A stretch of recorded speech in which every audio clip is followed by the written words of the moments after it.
मेरी बीवी मुझसे 15 साल छोटी थी। मेरे भाई के साथ उसकी ज़्यादा बनने लगी। वह मुझे हल्दी वाला दूध पिलाने लगी जिसे पीते ही मुझे नींद आ जाती थी। बीवी का सच जानने के लिए एक दिन मैं दूध पीने से पहले ही सोने का नाटक किया। मैंने देखा मेरी बीवी मेरे सोने के बाद मेरे भाई के कमरे में जाती है उन्हें रंगे हाथों पकड़ने के लिए। एक दिन मैंने अपने भाई के कमरे का दरवाज़ा खोला। वहाँ जो नज़ारा देखा उसे देखकर मैं शर्म से पानी पानी हो गया। मेरी बीवी ने यह सब किया क्योंकि मेरे पिता की मौत तब हो गई थी जब मैं मात्र 17 साल का था। पूरे परिवार की जिम्मेदारी मुझ पर आ गई। अपने भाई बहनों को खिलाना पढ़ाना मेरी माँ की जिम्मेदारी, अपनी बहनों की शादी करवाना, छोटे भाई को जॉब में सेटल करवा के मैंने शादी करने का फैसला किया। तब तक मेरी उम्र 40 साल की हो गई। मेरा रेडीमेड कपड़े का शोरूम है, उसे मैं बहुत ही मुश्किल के साथ खड़ा किया हूँ। लेडीज जेंट्स दोनों कपड़े के क्षेत्र थे। एक दिन एक खूबसूरत सी लड़की करीब 25 साल की होगी मेरे दुकान पर आई। लेडीज क्षेत्र से उसे कुछ मॉडर्न स्टाइल के कपड़े चाहिए थे। उसे मॉडर्न स्टाइल के अपने चॉइस का कपड़ा नहीं मिला तो उसने दुकान के मैनेजर को बुलाया।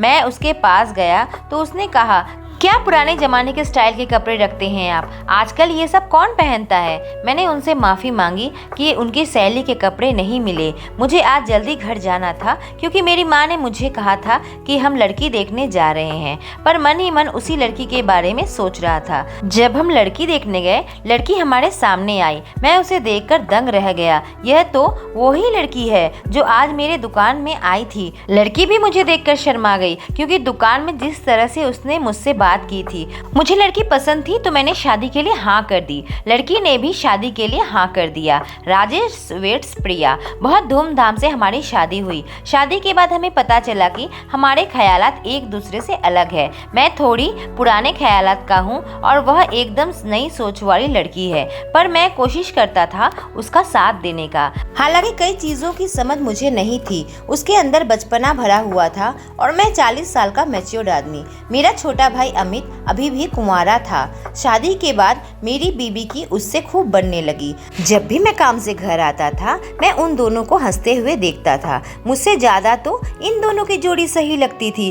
कभी कभी मुझे इस बात पर जलन होने लगी। हम कभी कहीं घूमने जाते तो वह अमित को साथ चलने को कहती थी और वो तरह तरह के जोक्स मारते थे जो मेरे समझ से परे था। शादी को 8 महीने बीत गए। मेरा भाई आईटी में जॉब करता था और उसका काम घर से वर्क फ्रॉम होम चलता था। मेरी बीवी के साथ मुझसे कहीं ज़्यादा वक्त भाई बिताता था।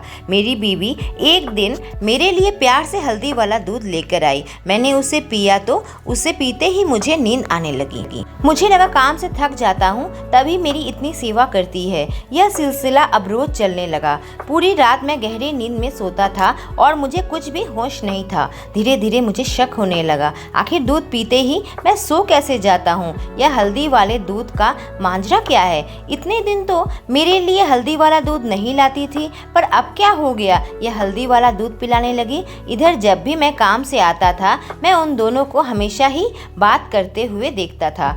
हालांकि माँ ने मुझे इस बारे में कभी कुछ नहीं कहा, पर मुझे अब शक होने लगा। एक दिन मेरी बीवी मेरे लिए हल्दी वाला दूध ले आती, उससे पहले ही मैं सोने का नाटक किया। उसने मुझे उठाने की कोशिश की पर मैं चुपचाप सोया ही रहा। वह दूध वहीं छोड़कर बाहर चली गई। 1 घंटा हो गया, 2 घंटा हो गया, वो वापस नहीं आई। मैंने सोचा वो कहाँ चली गई देखता हूँ।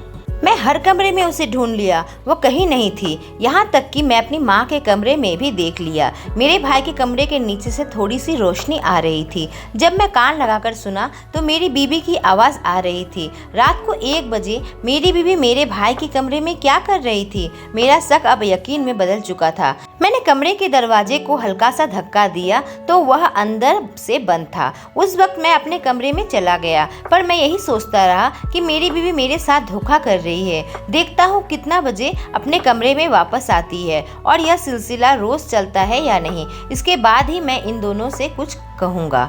पर मेरी आंखों से आंसू आ गए।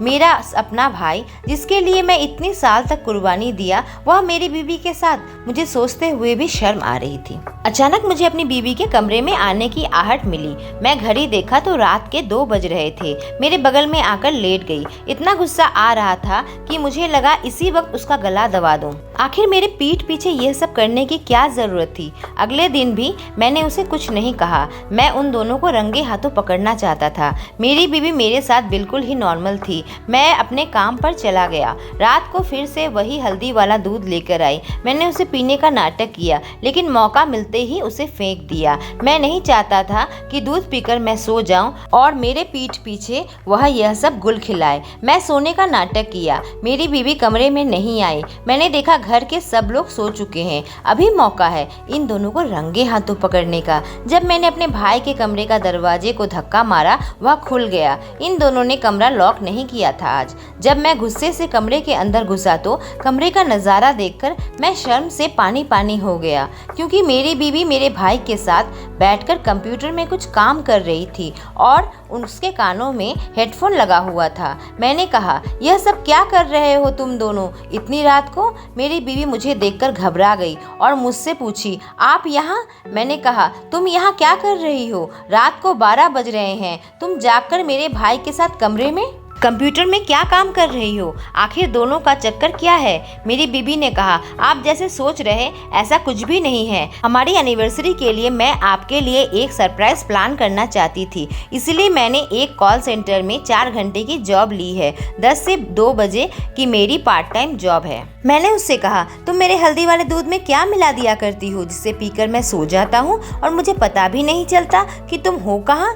उसने कहा, मैं आपके दूध में कुछ भी नहीं मिलाती हूँ। आप तो पहले भी काम से आकर सो जाया करते थे। मैंने कहीं पढ़ा कि हल्दी वाला दूध पीने से नींद अच्छी आती है, इसलिए देती हूँ। आपके दूध में मैंने कभी भी कुछ भी नहीं मिलाया। आप काम से ही इतना थक जाते हो कि अपने आप ही सो जाते हो। मैंने उन दोनों को कुछ गलत करते नहीं देखा था। दोनों कंप्यूटर में काम कर रहे थे और मेरे बीबी के बीच में कॉल्स भी आ रहे थे। उसने कहा, मैं अपनी शादी की सालगिरह में आपको कहीं घुमाने ले जाना चाहती थी, अपने खुद के मेहनत के पैसे कमाकर। अभी कुछ दिन ही हुए हैं कि मैं यह काम पकड़ी हूँ। देवर जी ने यह काम ढूंढने में मेरी मदद की थी। मैंने कहा, तुम हमारे कमरे में भी तो काम कर सकती थी। उसने कहा, आप जल्दी सो जाते हैं और मेरे बार बार कॉल आते हैं।